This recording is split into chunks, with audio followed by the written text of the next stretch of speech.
Okay பார்ப்போம்.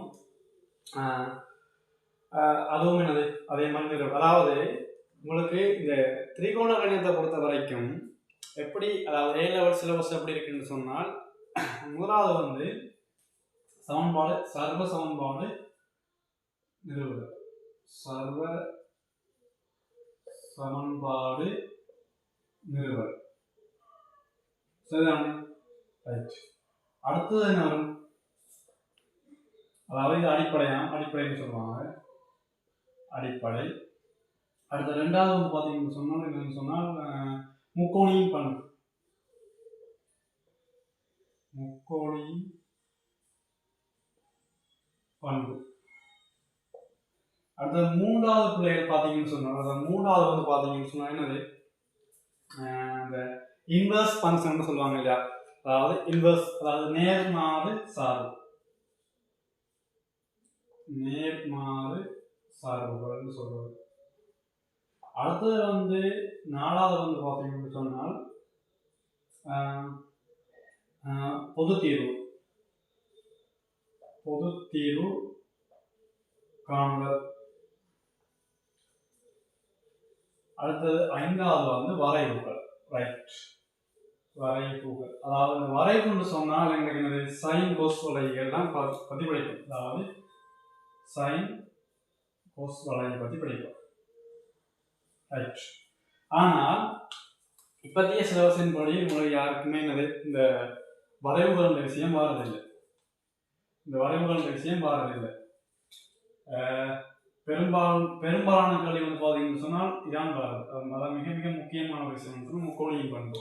அதாவது முக்கோணியின் பண்பு வந்து இதுக்குள்ளே எல்லாத்தையும் கூட ஈஸி சரியான சைன் விதி கோஸ் விதி அப்படின்னு சொல்ற சில விஷயங்கள் இருக்கு. அவ்வளோ தெரிஞ்சதுன்னு சொன்னால் எங்களுக்கு இந்த முக்கோணியின் பண்புன்னு சொல்றது சரியான ஒரு ஈஸியான ஒரு பாடம். அதை விட வந்து இது பேசிக். அதாவது இது பெரும்பாலும் உங்களோட எக்ஸாமுக்கு இதுன்ற அப்ளிகேஷன்ஸ் வரும். அதாவது பிரயோகங்கள் வரும். அதாவது இது இந்த சமன்பாடு நாங்கள் நிறுவல் வந்து அதாவது இது இந்த பிரயோகங்கள் தான் கூட சொன்னால் வராது. நேரடியாக சமன்பாடு நிறுவலுக்கு கேள்வி வராது. உங்களோட ஃபைனல் பேப்பர் இருக்கு. மற்றது வந்து பார்த்தீங்கன்னு சொன்னால் முக்கோணியின் பண்பு தான் கூட கேள்வி இருக்கும். அடுத்தது அதாவது பொது தீர்வு நேர்மாறு சார்பு பொது தீர்வுல வந்து ஒன்று மாறி வரும். எப்படி எஸ்ஏபாட்டுக்கு வந்தால் ஸ்ட்ரக்சருக்கு வரும், அதாவது மாறி வரும். பெரும்பாலான கேள்வி வந்து அந்த ஏபாட் கேள்வின்னு சொல்ற முதலாவது 10 கேள்வி இந்த பேப்பர்லேயே விட செய்வீங்களா, விட எழுதுகிற கேள்வி இருக்கலாம். அது வந்து பெரும்பாலும் இந்த கேள்வி தான் கூட வரும். இதுதான் எனது கூட வர மாதிரி இருக்கு. நம்மளை எஸ்ஐ கூட வர முக்கோணியின் பண்பு தான் வரும். ஏ பார்ட் பி பார்ட் சிட்டு வரணும்னு நினைக்கிறேன். 3 பார்ட்டில் வராது. இப்போ டியும் வருதுன்னு நினைக்கிறேன் ரைட். அப்போ டி இப்படியான கேள்வி வராது. அப்போ நாங்கள் பேசிக்ல இருந்து கொண்டு போவோம். எப்படி இந்த அடிப்படை சமன்பாடு சர்வ சமன்பாடு நிறுவுறதுல இருந்து கொண்டு போவோம். நான் ஆல்ரெடி 2 கணக்கு போட்டிருக்கேன். இது 3வது கணக்கு இந்த கேள்வி செய்து போடுவோம். சரியா ரைட் ஓகே.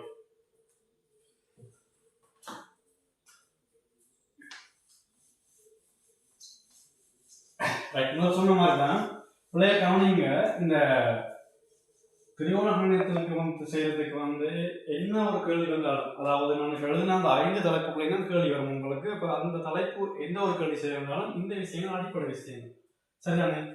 இந்த விஷயங்கள் வந்து நீங்க நார்மலா என்னது படிக்கிற டைம்ல வந்து ஒரு வெள்ள சீட்லயோ அல்லது ஒரு பேப்பர்லயோ எழுதி இப்படி ஒட்டி வைங்க. அதாவது போர்டில் படிக்கிறாங்க என்ன செய்யுங்கன்னு சொன்னால் எழுதி வைங்க. ஏன்னு சொன்னால் இது அடிக்கடி நீங்கள் எழுதி பாருங்க. இதை விட இந்த சமன்பாடு நம்ம இப்போ ஏராளமான கேள்வி செய்வோம். எப்படியும் எனக்கு தெரிஞ்ச ஒரு 80க்கும் மேற்பட்ட கேள்வி செய்வோம். இந்த சமன்பாடு வந்து இப்போ அதாவது என்னது ஈஸி கேள்வியில இருந்து அப்படி கொஞ்சமாக கேள்வி பெருசாக போய் கொண்டிருக்கும். அப்போ எல்லா கேள்வியுமே செய்து கொண்டிருக்கும். அப்போ எல்லா கேள்வியும் செய்யக்கூட எங்களுக்கு இப்போ என்னது இதுன்ற ஒரு கிளியரம் வந்துடும். அதே நேரத்தில் என்ன கணக்கு கொடுத்தாலும் செய்யக்கூடிய மாதிரி இருக்கு. ஏன்னா இனி வர கேள்வி திரிகோண ஃபுல்லாக செய்யணும்னு சொன்னால் எங்களுக்கு பேசிக் முக்கியம். இப்போ பேசிக்கை படிச்சிங்கன்னு சொன்னால் தான் என்ன செய்வீங்க நேரடியாக கேள்வி செய்யக்கூடிய மாதிரி இருக்கு ரைட். ஓகே. இப்போ பார்ப்போம். என்ன பிள்ளை வளமையாக மாதிரி என்னது என்ன செய்யலாம்? யாராவது மெசேஜ் ஒன்று போடுங்க. ஓ எல்ஹெச்எஸ்ஐயும் ஆர்ஹெச்எஸ் எஸ் ஓகே. அவர் என்ன செய்வோம்? வளமையாக மாதிரியே எல்ஹெச்எஸ் ஆர்ஹெச்எஸ்ஸை சமப்படுத்துவோம் ரைட்டா ரைட் ஓகே. கவனிங்க. முதலாவது எல்ஹெச்எஸ் ரைட். கவனிங்க பிள்ளைகள். எனது cos வர்க்கம் a into tan வர்க்கம் a plus sin வர்க்கம் a cot வர்க்கம் b ரைட். இங்க வந்து மாற்றக்கூடிய மாதிரி யார் இருக்காங்கன்னு சொன்னால் என்னது tan கோட்டையும் மாற்றி எழுதலாம். சரியா? எப்படி இவங்களோட சார்பு sin cos சார்பு எழுதலாம். எப்படி உதாரணமா கவனிங்க, பிள்ளைகள் முக்கியமான விடயமா tan, அதாவது tan மட்டுமே எப்படி எழுதலாம்.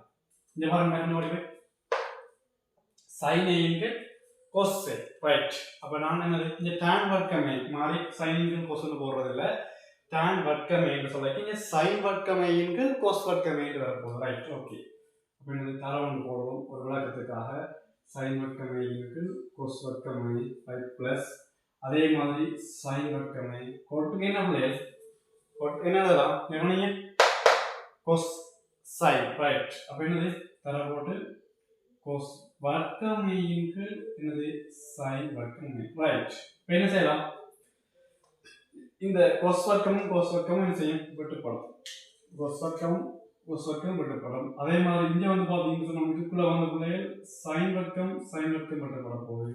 ஆகவே மிச்சமா இருக்கிறது இங்க sin வர்க்கமே பிளஸ் cos வர்க்கமே ரைட். இது எப்படி எழுதலாம், யாராவது தெரிஞ்சாங்க சொல்லுங்க, மெசேஜ்ல ஒன்று போடுங்க, இதை எப்படி எழுதலாம் ரைட். நீங்க கவனிங்க, இதை பாருங்க, sin வர்க்கம் cos இது என்னது ஒன்று. ஆகவே நீங்க நேரடியாக ஒன்று அதை சமம் RHS ரைட்.